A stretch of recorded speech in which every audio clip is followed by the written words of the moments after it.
আল্লাহর নবী একদিন সাহাবীদের বলছেন, শুনে নিন, এই খুব মজার জিনিস। আল্লাহর নবী সাহাবীদের বলছেন, তোমাদের বাড়িতে কয় শ্রেণীর মেয়ে ছেলে আছে গো? সাহাবীরা বললেন, ইয়া রাসূলুল্লাহ, আমাদের বাড়িতে 4 শ্রেণীর মেয়ে ছেলে আছে। কয় শ্রেণীর বাবা? আর সত্যি আমাদের বাড়িতে 4 শ্রেণীর মেয়ে ছেলে আছে। কে কে আছে শুনে নিন। মা, বোন, মেয়ে, বউ। মা, বোন, মেয়ে, বউ, এই 4 শ্রেণীর মেয়ে ছেলে আছে। সাহাবীরা বললেন, ইয়া রাসূলুল্লাহ, আমাদের বাড়িতে 4 শ্রেণীর মেয়ে ছেলে আছে। তো নবীজি বললেন, তোমরা কি করে বুঝবে এই 4 শ্রেণীর মেয়ে ছেলে জান্নাতি না জাহান্নামী? এ তো মারাত্মক প্রশ্ন। আমার বাপেরা আজ শুনে যান, কি করে বুঝবেন? মা বোনেরা, খুব মারাত্মক আলোচনা। কি করে বুঝবেন আপনার স্ত্রী, মা, বোন, মেয়ে, বউ জান্নাতি না জাহান্নামী? শুনে নিন। আল্লাহ রসুল বললেন, যে মেয়েদের মধ্যে কমসে কম এই 6টা অভ্যাস থাকবে। কটা? 6টা অভ্যাস থাকবে। ওই মেয়ে ছেলে যত নামাজ পড়ুক, রোজা রাখুক, হজ করুক, তাহাজ্জুদ পড়ুক, জাহান্নামী। আমার মায়েরা, বোনেরা শুনে নিন। মা, আপনাদের কাছে আমি আবেদন করছি, এই 6টা অভ্যাস যেন আপনার মধ্যে যেন না থাকে। আর আপনাদের বলে যাচ্ছি, আজকের বাড়িতে গিয়ে যদি দেখেন আপনার মায়ের মধ্যে এই 6টা অভ্যাসের একটা আছে, মায়ের হাত দুটো ধরে অনুরোধ করে বলবেন, মা খবরদার তুমি এই অভ্যাস থেকে ফিরে এসো, নইলে তোমার নামাজ, রোজা, ইবাদত কবুল হবে না, তুমি জাহান্নামী। কি? 1 নাম্বার, নবীজি বললেন, ওই মেয়ে ছেলে জাহান্নামী নারী যে মেয়ে ছেলে তার স্বামীর সাথে মেজাজ দিয়ে কথা বলে। অনেক মেয়ে ছেলে আছে দেখবেন, পাড়ার লোকের সঙ্গে মিষ্টি ভাষায় কথা বলে, আর স্বামীর সঙ্গে যখন কথা বলে দেখবেন মেজাজ দিয়ে কথা বলে। ওই নারী জাহান্নামী নারী।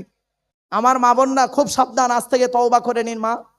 2 নাম্বার হলো, ওই মেয়ে ছেলে জাহান্নামী নারী যে মেয়ে ছেলে স্বামীর দুর্নাম বদনাম অন্যের কাছে করে বেড়ায়।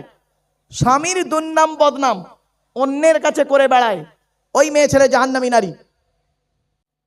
অনেক মা বোন আছে দেখবেন, 4 ছেলের মা হয়ে গেল, এখনো তার জ্ঞান হলো না। সে 9-এ পড়তে যে ছেলেটার সঙ্গে প্রেম করছিল, তার নাম্বারটা আজও রয়েছে মোবাইলে, তার সঙ্গে ফেসবুক, টুইটার, মেসেঞ্জার, হোয়াটসঅ্যাপ করে। বাস্তব বলে যাচ্ছি। 3 নাম্বার হলো, ওই মেয়ে ছেলে জাহান্নামী নারী যে নারী তার স্বামী থাকতে অন্য পুরুষের সঙ্গে পরকীয়ায় লিপ্ত হয়।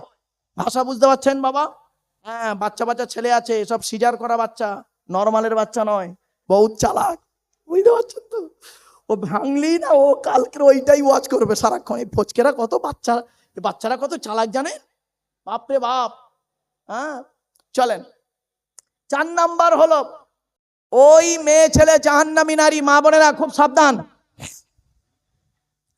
যে নারী স্বামীর বিছানা ছেড়ে দিয়ে, বিনা কারণে স্বামীর বিছানা ছেড়ে দিয়ে অন্য বিছানায় রাত কাটায়। অনেক মা বোন আছে দেখবেন, হয়তো মেয়েটার বয়স 50 বছর, বুড়োর বয়স 60 বছর, বুড়ো হার্টের রুগী, সুগারের রুগী, প্রেসারের রুগী, খাচ্ছে কি শুচ্ছে খবর রাখে না। বুড়ি করে কি দেখবেন, বুড়োর খবর রাখে না। বুড়ি করে কি, ছোট ছেলের ঘরে ঘুমায়, খাটে ঘুমায়, আর নাতিটাকে নিয়ে ঘুমায়, আর তাহাজ্জুদের নামাজ পড়ে। ও তাহাজ্জুদের নামাজ কবুল হবে না স্বামী যদি কষ্ট পায়। মা বোনেরা শুনে নিন, পুরুষ তুমি 4 জনকে খুশি করলে জান্নাতি। কজন? পুরুষ 4 জনকে খুশি করলে জান্নাতি। 1 নাম্বার, পুরুষ তুমি তোমার রব আল্লাহকে খুশি করো, অর্থাৎ বাবা এই কোরআন, এই বিধান মোতাবেক তুমি জীবন যাপন করো। 2 নাম্বার, পুরুষ তুমি তোমার নবীকে খুশি করো, নবীর সুন্নাহ হাদিস মোতাবেক জীবন যাপন করো। 3 নাম্বার, পুরুষ তুমি তোমার জন্মদাতা বাপের হক আদায় করো। 4 নাম্বার, পুরুষ তুমি পেটে ধরা মাকে খুশি রাখো। এই 4 জনকে পুরুষ খুশি করলে তুমি জান্নাতি। আর মেয়েদের বলে যাচ্ছি মা বোনেরা, 3 জনকে খুশি করলে জান্নাতি। 1 নাম্বার, নারী তুমি তোমার রব আল্লাহকে খুশি করো, অর্থাৎ আল্লাহর কোরআন মোতাবেক তুমি জীবন যাপন করো। 2 নাম্বার নারী, তুমি তোমার নবীকে খুশি করো। নবী রাসূল, নবী যেভাবে চলতে বলেছে তুমি সেইভাবে চলো, অর্থাৎ হাদিস সুন্নাহ মোতাবেক জীবনযাপন করো। 3 নাম্বার নারী, তুমি তোমার স্বামীকে খুশি করো। হকের উপরে তুমি তোমার স্বামীকে খুশি করো, স্বামীকে খুশি করো।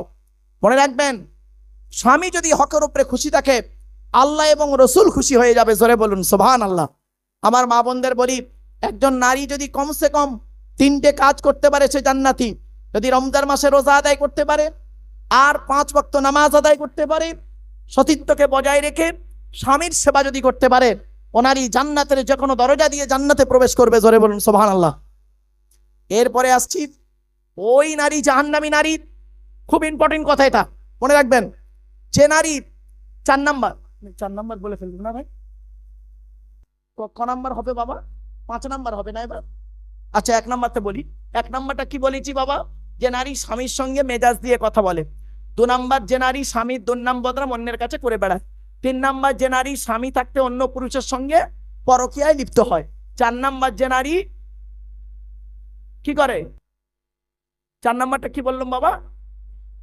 না, বিনা কারণে স্বামীর বিছানা ছেড়ে দিয়ে অন্য বিছানায় রাত কাটায়। ঠিক আছে, 4 নাম্বার। 5 নাম্বারটা শুনে নিন। ওই নারী জাহান্নামী নারী, যে নারী স্বামীর পরিবারের সঙ্গে খারাপ আচরণ করে। বাবা, স্বামীর পরিবার কারা? স্বামীর বাপ, স্বামীর মা, স্বামীর ভাই, স্বামীর বোন, স্বামীর আত্মীয়। ওই নারী, অনেক মেয়ে ছেলে আছে দেখবেন, স্বামীকে খুব ভালোবাসে, স্বামীর বাম্মা দেখতে পারে না, স্বামীর ভাই বোনের দেখতে পারে না। ওর বাপ ভাই গেলে মাছের মাথা বড় আসে, আর মেটিয়াপুরি যেত গোস্তর পিস মোটামুটি, আলহামদুলিল্লাহ। যাই হোক, ওর বাম্মা এলে খাতির যত্ন খুব বেশি, আর স্বামীর বাম্মা এলে আলু ভর্তা ডাল, ব্যাস। খুব যদি একটা ডিম ভাজা, তাও আর মাল চুইয়ে দেবে। মাছ ভাজা তো নুন নেই, লাউ ঠালা, ব্যাস। এই তো, এই জন্য 5 নাম্বার হলো ওই নারী, যে নারী স্বামীর পরিবারের সঙ্গে খারাপ আচরণ করে। মা বোনরা, জীবনে কোনোদিন স্বামীর পরিবারের সঙ্গে খারাপ আচরণ করবেন না। 6 নাম্বারটা খুব ইম্পর্টেন্ট। ওই নারী, যে নারী স্বামীকে বলে, তোমার সঙ্গে বিয়ে হয়ে আমার জীবন নষ্ট হয়ে গেছে, তোমার সঙ্গে বিয়ে হয়ে আমার জীবন শেষ হয়ে গেছে, আমার মতো মেয়ে বলে তুমি বেঁচে গেলে, অন্য কেউ হলে বুঝতে পারতে। অনেক মেয়ে আছে স্বামীকে বলে, তোমার সঙ্গে বিয়ে হওয়ার আগে আমার বাপ কত মাস্টার, ডাক্তার, ইঞ্জিনিয়ার, প্রফেসর এসেছিল, আমার বাপ সেখানে বিয়ে দেয়নি, আমার বাপ ভালো মানুষ বলে তোমার সঙ্গে বিয়ে দিয়ে আমার জীবন নষ্ট করে দিয়েছে। ভাই, সেখানে বিয়ে দেবে কি করে? তুই তো 9 ক্লাস কম মাধ্যমিক পাস। কি বললাম? 9 ক্লাস কম মাধ্যমিক মানে 1 পাস। তা তোকে একটা ডাক্তার বিয়ে করবে? আমি ভালো বলে বিয়ে করেছি। শুনে নিন, জন্ম মৃত্যু বিবাহ সবই আল্লাহর হাত। মনে রাখবেন, আমার মা বোনরা রেগে বারুদ হয়ে গেছে, আমার গাড়ির চাকার হাওয়া না খুললে বাঁচি, তবে ড্রাইভার গাড়িতে আছে, টেনশন কোনো ভয় যায়নি। বাপেরা চলেন, এজন্য আপনাদের বলি, কিয়ামতের মাঠে আমাদের উঠতে হবে। পৃথিবীতে যে কদিন বাঁচবো, কবরে থাকবো কয়েকদিন, তারপরে কিয়ামতের মাঠে উঠতে হবে। কিয়ামতের মাঠে আল্লাহ পাক 2 দিকের প্রশ্ন করবে। এটাই বলে শেষ করবো বাবা। বাবা, এই 3.5 ঘন্টা হচ্ছে। সকলে বিসমিল্লাহ সহ সূরা ফাতিহা একবার পড়েন, আর 3 বার সূরা ইখলাস, কুল আল্লাহ, বেজোর সঙ্গে একটু দরুদ শরীফ পড়েন। ওহ বাবা, অনেকক্ষণ মুখ বলেছি না, আর খাবো নি।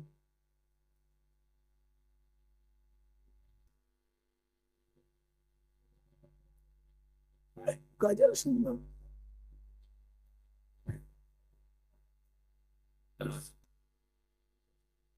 বাবা, আর সেই মানে 3.5 ঘন্টা বকার পরে তো আর গজল বলার আর মেন্টালিটি নেই।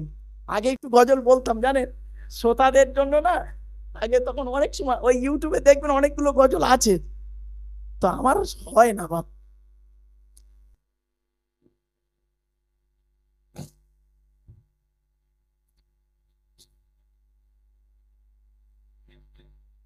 বাবা, এই 9টার পরে উঠেছি। হ্যাঁ, তো আচ্ছা বলছি বাবা, আসলে অনেকক্ষণ তো গরমে কষ্ট। আজকে আমার উদ্দেশ্য ছিল বাবা, কোরআনের একটা সূরা শুরু থেকে শেষ পর্যন্ত তাফসির করব, সংক্ষিপ্ত তাফসির। কিন্তু বাবা পরিবেশ আমার সাথ দিল না, কিন্তু কি করব, ওই কোরআনেরই আলোচনা করতে হলো, খাপছাড়া করে স্থান কাল পাত্রভেদে আলোচনা করতে হলো, মুক্তাসায়ে হাল। কোরআনে আল্লাহ পাক বলেছেন লিকুল্লি নাবাইন মুস্তাকার।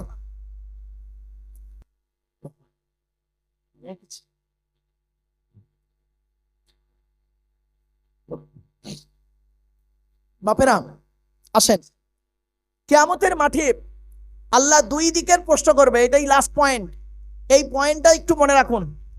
কিয়ামতের মাঠে আল্লাহ আমাদের দুই দিকের প্রশ্ন করবেন। এক নাম্বার প্রশ্ন হবে আল্লাহর তরফ থেকে। আল্লাহর তরফ থেকে কি কি প্রশ্ন হবে একটু শুনে নিন। দ্বিতীয় প্রশ্ন হবে বান্দার তরফ থেকে। আল্লাহর তরফ থেকে যা যা প্রশ্ন হবে, উত্তর যদি দিতে না পারি, আল্লাহ পাক সেই দিন দয়ালু, দয়াবান, রহমানুর রহিম, যদি তিনি দয়া করেন তো পার হব, আর নইলে ধরা পড়ে যাব, পরিষ্কার। আল্লাহর তরফ থেকে কি কি প্রশ্ন হবে? আল্লাহ বলবেন তুই ঈমান এনেছিলিস আমার উপরে, রোজা রেখেছিলিস, নামাজ পড়েছিলিস, যাকাত দিয়েছিলিস, দান খয়রাত করেছিলিস? তা আমরা তখন কি বলবো? পেটাই খাবার ভয়ে আল্লাহ মাঝে মাঝে করেছি, মাঝে মাঝে করিনি, দয়ালু দয়াবান, আজকে মাফ করে দিন। তা আল্লাহ বলবেন তা নামাজ পড়লিনি কেন? আল্লাহ প্রচুর কাজের চাপ ছিল, প্রচুর কাজের চাপ। ও কাজের চাপ, তা কাজের চাপটা কার জন্য করলি? ওই বউ বাচ্চা, বাম মা, ওদের মুখে অন্ন জোগানোর জন্য, ছেলে মেয়েদের ভবিষ্যতের জন্য করেছি। তা কিয়ামতের মাঠে তারা সব গেল কোথায়? তারা আছে তোর পাশে আছে? তখন বান্দা বলবে কি জানেন? চিটিং বাজ, সব চিটিং বাজ, সব কটা চিটিং বাজ। তা আল্লাহ বলবে পৃথিবীতে কোনোদিন এই কোরআনের মাহফিলে কোনো বক্তা তোকে বলেনি, কোরআনের এই আয়াতগুলো বলেনি? ইয়া আইয়ুহান নাসু তাকু রাব্বাকুম ওয়াখশাউ ইয়াওমান লা ইয়াজজি ওয়ালিদুন আন ওয়ালাদিহি ওয়ালা মাউলুদুন হুয়া জাযিন আন ওয়ালিদিহি শাইয়্যা ইন্না ওয়া'দাল্লাহি হাক্কুন ফালা তাগুররান্নাকুমুল হায়াতুদ দুনিয়া ওয়ালা ইয়াগুররান্নাকুম বিল্লাহিল গরুর। 21 নম্বর পারা 13 নম্বর পৃষ্ঠা 11 নম্বর লাইন, সূরার নাম সূরা লোকমান 33 নম্বর আয়াত। হে মানব জাতি, সেই দিনের ভয় তোরা কর যেদিন বাপ তার ছেলের কোনো উপকার করতে পারবে না। এই কথাটা তোদের পৃথিবীতে কেউ বলেনি, কেউ বলেনি। বান্দা তখন কি বলবে জানেন? বলেছিল মনে হচ্ছে। আল্লাহ বলবে আচ্ছা এই কথাটা কেউ বলেনি? ইয়াউমা ইয়াফিরুল মারউ মিন আখিহি ওয়া উম্মিহি ওয়া আবিহি ওয়া সাহিবাতিহি ওয়া বানি। সেই দিনের ভয় তোরা করো যেদিন স্বামী তার স্ত্রী থেকে চলে যাবে, ভাই তার বোন থেকে, বন্ধু বন্ধু থেকে, বাপ তার মা থেকে, মা তার বাপ থেকে, ছেলে বেটা থেকে চলে যাবে, প্রত্যেকেই নিজের নিয়ে ব্যস্ত থাকবে। বান্দা আমরা তখন কি বলবো জানেন? হ্যাঁ আল্লাহ বলেছিল, এটা কিন্তু বলেছিল সঠিক, তা তুই করিসনি, তা কি করছিলি সেই সময়? বলেছিল? তখন বলবে বান্দা কি বলবো? কলু বালা, হ্যাঁ বলেছিল, ওয়ালাকিন হাক্কাত কালিমাতুল আযাবি আলাল কাফিরিন। বলেছিল তো, অবশ্যই বলেছিল, আমরা অত গুরুত্ব দিন। ও তা এখন কি হবে? এখন কি হবে বল? এইসব তো কাজ করিসনি, ওই কি হবে এখন বল? আল্লাহ বলবে ফেরেশতা শুরু করে দাও, ওয়াকুল্লা ইন কুরআন ওয়াকুল্লা ইনসানিন আলজামনাহু তাইরাহু ফি উনুকিহি ওয়া নুখরিজু লাহু ইয়াওমাল কিয়ামাতি কিতাবান ইয়ালকাহু মানসুরা ইকরা কিতাবাক কাফা বিনাফসিকা লিয়াউমা আলাইকা হাসিবা। 15 নম্বর পারা 2 নম্বর পৃষ্ঠা 10 নম্বর লাইন, সূরার নাম সূরা বনী ইসরাঈল। সেই দিন আমি আল্লাহ কিয়ামতের মাঠে ওর গলায় আমলনামাটা লটকে দেবো। আর বলবো ইকরা কিতাবাক, তুই তোর আমলনামাটা পড়, পড়েই বুঝতে পারবি জান্নাতে যাবি না জাহান্নামে যাবি, পড়। তখন আপনাদের বাড়িতে সব সিসি ক্যামেরা আছে না অনেকে? আরে ভাই বলুন না, একটু কথা বলুন না। আল্লাহ বলে বোকা, তুই তোর ঘরে সিসি ক্যামেরা লাগিয়েছিস? হ্যাঁ, সিসি ক্যামেরা লাগিয়েছিস, কে আসছে কে যাচ্ছে। আর বোকা কোথাকারে, তুই জানিস না তো দেহের মধ্যে আমি দুটো সিসি ক্যামেরা লাগিয়ে রেখেছি? তুই তো মাঝে মাঝে খুলে দেখতি সিসি ক্যামেরায় কে এসছে আর কে যাচ্ছে। আমি আল্লাহ কিন্তু দুনিয়াতে খুলিনি রে। তো যেদিন চোখটা বন্ধ হবে সেদিন ওই সিসি ক্যামেরা দুটো খুলবো। সিসি ক্যামেরা দুটোর নাম কি?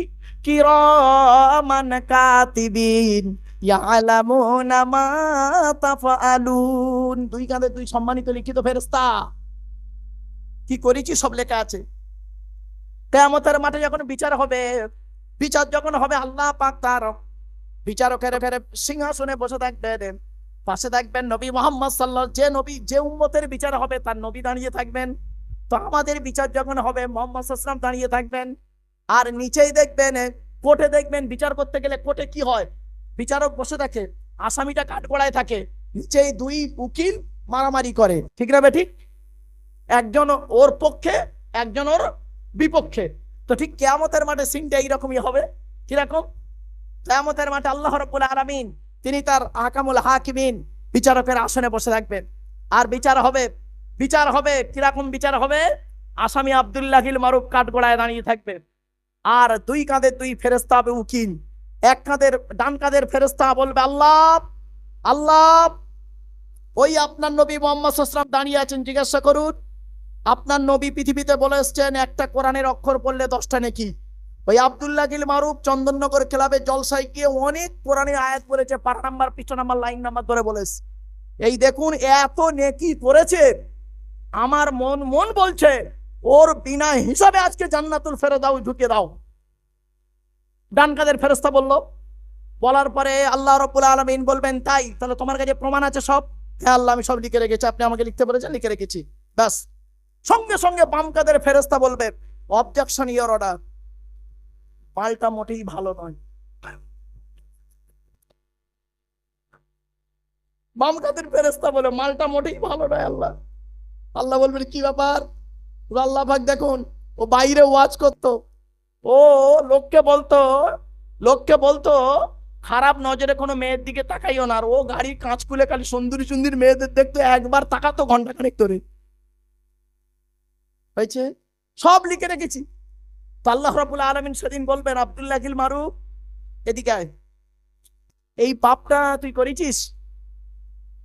তা আমরা সেদিন কি বলবো জানেন? আল্লাহ, অত খারাপ মানুষ আমি পৃথিবীতে ছিলাম না, চুরি চিটিংবাজি করতে পারি কিন্তু অত খারাপ কাজ আমার দ্বারা হয়নি আল্লাহ। তখন আল্লাহ বলবেন ফেরেশতারা কি তাহলে মিথ্যা লিখলো নাকি তুই বলতে চাইছিস? তখন আমি কি বলবো জানেন? শুনে নেন, না আল্লাহ, এটা এই এত বড় পাপ কাজ আমার দ্বারা হয়নি আল্লাহ, আমার দ্বারা হয়নি। আল্লাহ বলবেন তাই না? তাই, ঠিক আছে ঠিক আছে, এই ওর মুখটা বন্ধ করে দে। সূরা ইয়াসিন, আলিয়াউমা নাখতিমু আলা আফওয়াহিহিম ওয়া তুকাল্লিমুনা আইদিহিম ওয়া তাশহাদু আরজুলুহুম বিমা কানু ইয়াকসিবুন। সেই দিন আল্লাহ পাক মুখটাকে বন্ধ করে দেবে, হাত দুটো কথা বলবে, পাও কথা বলবে, বন্ধুরে পালাবার কোনো রাস্তা নাই। আল্লাহ বলবে আব্দুল্লাহিল মারুফ এবার মাপা হবে, দাড়ি পাল্লা নিয়ে আয়। দাড়ি পাল্লাই কেমন করে মাপা হবে শুনে নিন। কোরআন বলছে ফাম্মা মান সাকুলাত মাওয়াজিনুহু ফাহুয়া ফি ঈশাতির রাদিয়াহ ওয়া আম্মা মান খাফফাত মাওয়াজিনুহু ফাউম্মুহু হাবিয়া ওয়া মা আদরাকা মা হিয়া নারুন হামিয়া। হয়েছে বাড়ি থেকে ভাববেন। তো কিয়ামতের মাঠে আল্লাহর তরফে যে প্রশ্নগুলো হবে বাপ, সেদিন আমি আপনি উত্তর যদি দিতে না পারি, আল্লাহ রহমানুর রহিম দয়ালু দয়াবান যদি মাফ করেন, কেন আল্লাহ নিজেই বলেছেন ইন্নাল্লাহা লা ইয়াগফিরু আন ইউশরাকা বিহি ওয়া ইয়াগফিরু মা দুনা যালিকা লিমান ইয়াশা। আল্লাহ বলেছেন শিরককারীর গুনাহ মাফ করব না, বাকি গুনাহ মাফ করলে আমি আল্লাহ ইচ্ছা করলে করতে পারি। তো সেদিন দয়ালু দয়াবান যদি মাফ করেন তো পার, নইলে সব শেষ। তো কোন রকম ঠেলাঠেলি দিলে আল্লাহ হয়তো পার করে দিলেন, আল্লাহর তরফের প্রশ্নগুলো নাই পার হয়ে গেলাম। ধরা আমরা পড়বে এখানে যত লোক বসে আছি, বান্দার তরফের প্রশ্ন। এই বান্দার তরফের 10 রকম প্রশ্ন হবে। ওরকম শুনে নিন, এই 10টা বলেই শেষ করবো। এই বললেই মোটামুটি শেষ হয়ে যাবে। 3.5-4 ঘন্টা চলছে রে বাপ, কতক্ষণ আর ভাল লাগে না, এটাই শেষ করতে চলেন। বান্দার তরফের প্রশ্ন হবে কটা? 10টা। সংক্ষেপে 1 নাম্বার হলো কি, আল্লাহ বলবেন এদিকে আয়, স্বামী হিসাবে পৃথিবীতে কতটা দায়িত্ব পালন করেছিস বল। স্বামী হিসাবে কতটা দায়িত্ব পালন করেছিস। শুনে নিন, আল্লাহ রসুল বলেছেন, এই স্বামীরা তোমরা তোমাদের স্ত্রীদের কমসে কম 17টা শিক্ষা দান করিও। বউকে কটা শিক্ষা দিয়েছেন? একটাও তো দেননি বাবা, বাড়ি থেকে ভাববেন। 2 নাম্বার বলা হয়েছে, সেই দিন আল্লাহ বলবেন পিতা হিসাবে কতটা দায়িত্ব পালন করেছো। আল্লাহ রসুল হাদিসে বলেছেন যে প্রত্যেক পিতামাতার দায়িত্ব হলো ছেলে মেয়ের উপরে 3টি। কটা দায়িত্ব পালন করেছেন? 3 নাম্বার প্রশ্ন হবে যে ছেলে হিসাবে কতটা দায়িত্ব পালন করেছিস। বাপের হক আদায় করেছিস, মায়ের হক আদায় করেছিস। আপনাদের বলে যাচ্ছি, আগে ভালো ছেলে হন, পরে ভালো জামাই হবেন। আমরা না ভালো জামাই হয়েছি, ভালো ছেলে হতে পারিনি বাপের। আমার শ্বশুর আমাকে বলে আমার জামাই খুব ভালো, আমার শাশুড়ি আমাকে বলে জামাই খুব ভালো, আমার বাপ বুড়ো বাপটা বলে আমার ছেলে জন্ম দিয়ে ভুল হয়েছে। কেন? আগে ভালো ছেলে হন, পরে ভালো জামাই হবে। বাপকে ভাত দেয় না, মাকে খেতে দেয় না, শাশুড়ির হজে নিয়ে যাচ্ছে। রাগ করবেন না বাপ, মাকে খেতে দেয় না, শাশুড়ির হজে নিয়ে যাচ্ছ। মনে রেখো, কোরআনের দলিল, কোরআনে আল্লাহর নবীদের পরই স্থান হলো বাপ আর মায়ের। আমি বলে যাচ্ছি আর আপনি গুনতে শুরু করুন, কোরআনের কোথায় কোথায় আছে বাপ মার সেবা করতে হবে। 1 নম্বর পারা 11 নম্বর পৃষ্ঠা 12 নম্বর লাইন সূরার নাম সূরা বাকারা, ওয়াবিল ওয়ালিদাইনি ইহসানা। 2 নম্বর পারা 12 নম্বর পৃষ্ঠা 13 নম্বর লাইন সূরার নাম সূরা বাকারা, ইয়াসআলুনাকা মাযা ইউনফিকুন কুল মা আনফাকতুম মিন খায়রিন ফালিল ওয়ালিদাইনি ওয়াল আকরাবিন। বাম্মার পিছনে টাকা পয়সা ব্যয় করো। 3 নম্বর দলিল 5 নম্বর পারা 3 নম্বর পৃষ্ঠা 3 নম্বর লাইন সূরার নাম সূরা নিসা 36 নম্বর আয়াত, ওয়াবুদুল্লাহা ওয়ালা তুশরিকু বিহি শাইয়্যা ওয়াবিল ওয়ালিদাইনি ইহসানা। বাম্মার সেবা যত্ন করো। 8 নম্বর পারা 7 নম্বর পৃষ্ঠা 11 নম্বর লাইন সূরার নাম সূরা আনামের 151 নম্বর আয়াত, লা তুশরিকু বিহি শাইয়্যা ওয়াবিল ওয়ালিদাইনি ইহসানা। 15 নম্বর পারা 3 নম্বর পৃষ্ঠা 8 নম্বর লাইন সূরার নাম সূরা বানী ইসরাঈল, ওয়া ক্বাদা রাব্বুকা আল্লা তা'বুদু ইল্লা ইয়্যা ওয়াবিল ওয়ালিদাইনি ইহসানা। বাম্মার সেবা যত্ন করো। 20 নম্বর পারা 16 নম্বর পৃষ্ঠা 3-4 নম্বর লাইন সূরার নাম সূরা আনকাবুত, ওয়া ওয়াসাইনাল ইনসানা বিওয়ালিদাইহি হুসনা। বাম্মার সেবা যত্ন করো। 21 নম্বর পারার 11 নম্বর পৃষ্ঠা 6-7 নম্বর লাইন সূরার নাম সূরা লোকমান, ওয়া ওয়াসাইনাল ইনসানা বিওয়ালিদাইহি হামালাতুহু উম্মুহু ওয়াহনান আলা ওয়াহনিন। বাম্মার সেবা যত্ন করো। 26 নম্বর পারা 2 নম্বর পৃষ্ঠা 12 নম্বর লাইন সূরার নাম সূরা হাক্কাবের 15 নম্বর আয়াত, ওয়া ওয়াসাইনাল ইনসানা বিওয়ালিদাইহি ইহসানা হামালাতুহু উম্মুহু কুরহা ওয়া ওয়াদাআতুহু কুরহা। তোরা তোদের বাপ আর মায়ের সেবা যত্ন কর। তোদের মা তোদের বড় কষ্ট করে গর্ভে ধারণ করেছে, দুনিয়ার মুখটা বড় কষ্ট করে দেখিয়েছে। সন্তান তুমি যত বড় আলেম, হাফেজ, মাস্টার, ডাক্তার, ইঞ্জিনিয়ার, প্রফেসর হও না কেন, ইন্নাল জান্নাতা তাহতা আকদামিল উম্মাহাত। হে ছেলে মেয়েরা, তোমাদের জান্নাত হলো তোমাদের বাপ আর মায়ের পদতলে। আমার বাপেরা, বাম্মা হলো অমূল্য রত্ন, জীবনে কোনোদিন বাম্মাকে কাঁদাবে না। আর হাদিস যদি বলেন, প্রচুর হাদিস রয়েছে বাপ। 4 ঘন্টা চলছে বাবা, আর ভাল লাগে না। এবার খালি যা শুধু ফর্মালিটি মেনটেন করার জন্য কয়েকটা কথা বলে দিচ্ছি। কিয়ামতের মাঠে আপনাকে ধরা হবে ভাই হিসাবে কতটা দায়িত্ব পালন করেছেন। 5 নাম্বার হলো চাচা হিসাবে কতটা দায়িত্ব পালন করেছেন। 6 নাম্বার হলো দুলা ভাই হিসাবে কতটা দায়িত্ব পালন করেছে। দুলা ভাই, শালীর সঙ্গে কিরূপ আচরণ করেছেন। কবরে ঢোকো, ভালো রকম দিয়ে দেবে, কবরে ঢোকো, শালীদের সঙ্গে ইয়ারকি মারা স্বাদ মিটে যাবে। তারপরে বলা হয়েছে দেওর হিসাবে কতটা দায়িত্ব পালন করেছে। দেবর হিসাবে আল্লাহ নবী বললেন মৃত্যুর মতো ভয় করো দেবরকে। এ বহু আলোচনা বাপ। এরপরে আসছি খালু হিসাবে কতটা দায়িত্ব পালন করেছে পুরুষ। তারপরে বলা হয় যে জামাই বাবু, মানে ফুপুর বরকে কি বলেন ভাই, জামাই বাবু হিসাবে কতটা দায়িত্ব পালন করেছেন। 8 নাম্বার হলো মামা হিসাবে কতটা দায়িত্ব পালন করেছেন। মামা, এখানে যারা বসে আছেন মামা, অনেক মামা এখানে আছে দেখবেন, নিজের ছেলে মেয়েকে ঈদের সময় খুব ভালো ভালো দামি দামি জামা কাপড় কিনে দিল, আর বোনটার বর মরে গেছে অ্যাক্সিডেন্টে, বোন আমার বিধবা বোন, 2টো বাচ্চা রয়েছে, তাদের ভালো ভালো দিলে না। তুমি মামা, তোমাকে মামা বলতেই ঘৃণা লাগে। কোথায় আছো বাবা? এবার আসি 9 নাম্বার, দাদু হিসাবে কিয়ামতের মাঠে আপনাদের ধরবে আল্লাহ। দাদু, এখানে যারা দাদু বসে আছেন, বাপের বাপ, দেখবেন অনেক দাদু আছে, বাপের 4টে ছেলে, বড় ছেলেটা ওস্তাগার, প্রচুর টাকার মালিক, বড় ছেলেকে বেশি করে বিস্কুট কিনে দেয়, খাবার কিনে দেয়। আর মেজো ছেলেটা ওস্তাকার নয়, প্রচুর টাকার মালিক না, গরিব, তার ছেলেকে দেখে না। ওই দাদুকে কিয়ামতের মাঠে আল্লাহ আদর্শন বটবে। 10 নাম্বার হলো নানা হিসাবে কতটা দায়িত্ব পালন করেছো। নানা, বাপের 4টে মেয়ে, বড় জামাইটা খুব পয়সাওয়ালা বলে বড় জামাইয়ের ছেলে মেয়েকে খুব আদর করো, যত্ন করো। আর মেজো জামাইটা রিক্সা চালায়, গরিব, টোটো চালায় বলে তার ছেলেকে দেখো না, মেয়েকে দেখো না।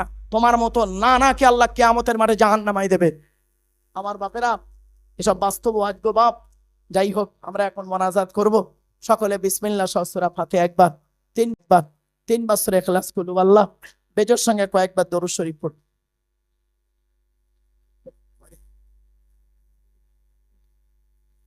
আবার বলতে ঠিক জানি রাত পাচ্ছে না, ভালো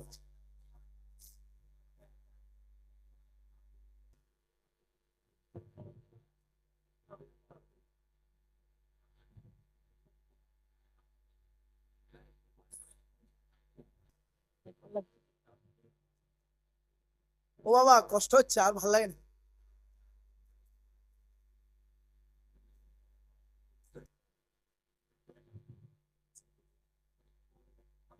পরে পরে পরে পরে।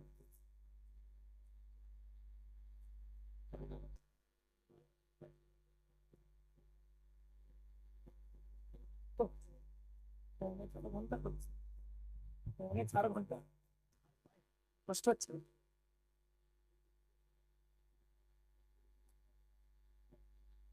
বাবা, মোনাজাত করা হবে। আর দোয়াও মুখুল ইবাদা, দোয়া হলে ইবাদতের মগজ বাবা। দোয়ায় সামিল হবেন আর তাবারুক দেওয়া হবে। তবে দোয়া হয়ে গেলে তারপরে, তাই তো? হ্যাঁ, দোয়া হয়ে গেলে দেওয়া হবে তাবারুক। আপনাদের আমি দুটো হাতে ধরে বলছি, এই 4 ঘন্টার কাছাকাছি ওয়াজ করলাম বাবা, যেন জিরো না হয়ে যায়। হাতে ধরে বলছি, দয়া করে তাবারুক যখন নেবেন এইভাবে কেউ নেবেন না, বুঝতে পারেননি? মানে দুটো নেবেন না। খুব পেরেশান বাবা, খুব পেরেশান বাপ। ও কি বলবো। আসেন মোনাজাত করব। দুটো কোরআন খতম পড়া হয়েছে।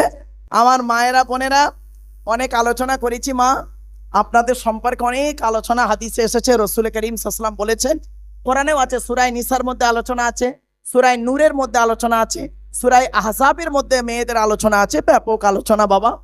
আসেন আমরা মোনাজাত করব, সকলে মোনাজাতে শামিল হবেন। আল্লাহুম্মা আমিন। রব্বানা যালামনা আনফুসানা ওয়া ইল্লাম তাগফির লানা ওয়া তারহামনা লানাকুনান্না মিনাল খাসিরিন। রব্বি জিদনি ইলমা রব্বির হামহুমা কামা রাব্বায়ানি সগীরা।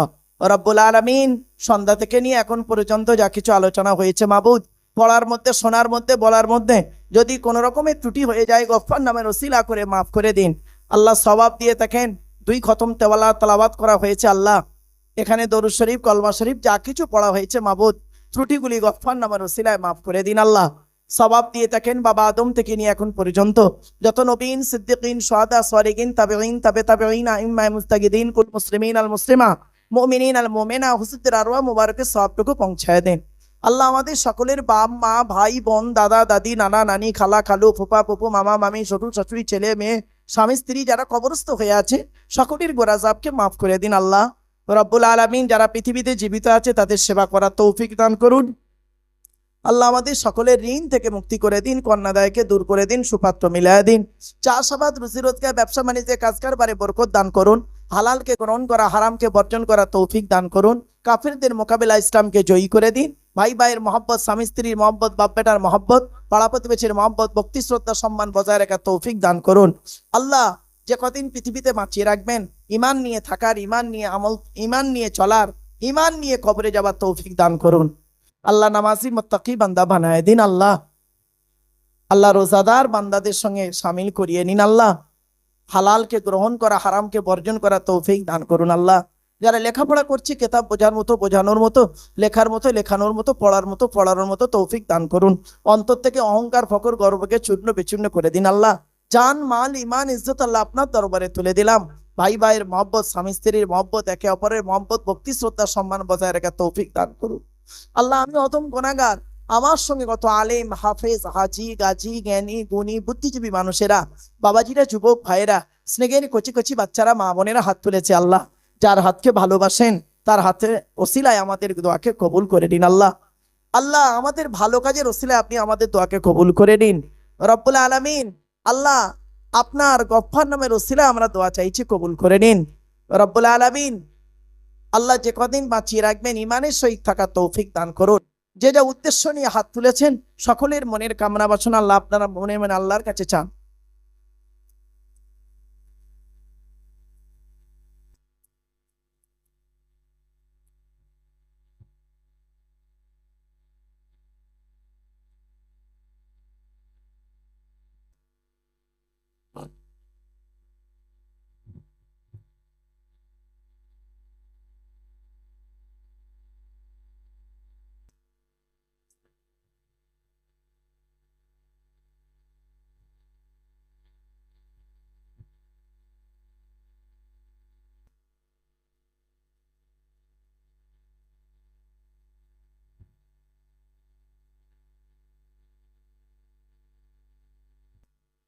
রব্বুল আলামিন দয়া করে মেহেরবানি করে এই জলসাকে কবুল করে নিন আল্লাহ।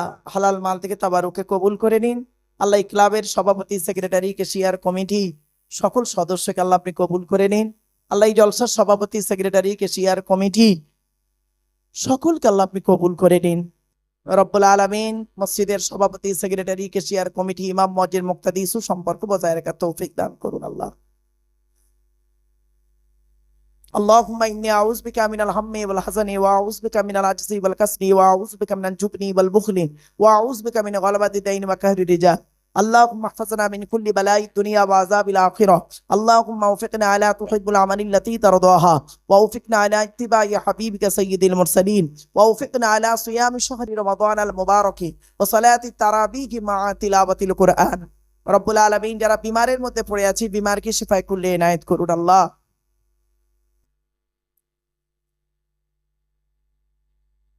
اللهم اغفر لنا ولآبائنا ولأساتذتنا ولأحبابنا ولأولادنا ولأزواجنا ولأهل بيتنا ولجميع المؤمنين والمؤمنات والمسلمين والمسلمات الأحياء منهم والأموات إنك مجيب الدعوات.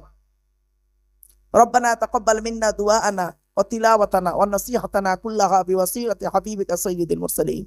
سبحان ربك رب العزة عما يصفون وسلام على المرسلين والحمد لله رب العالمين. وجعل آخر كلامنا عند الموت لا إله إلا الله محمد رسول الله صلى الله عليه وسلم. سبحان الله وبحمده سبحانك اللهم وبحمدك ونستغفرك ونتوب إليه. صلى الله تعالى على نبي الكريم وعلى آله وصحبه أجمعين وآخر دعوانا الحمد لله رب العالمين برحمتك يا أرحم الراحمين. السلام عليكم.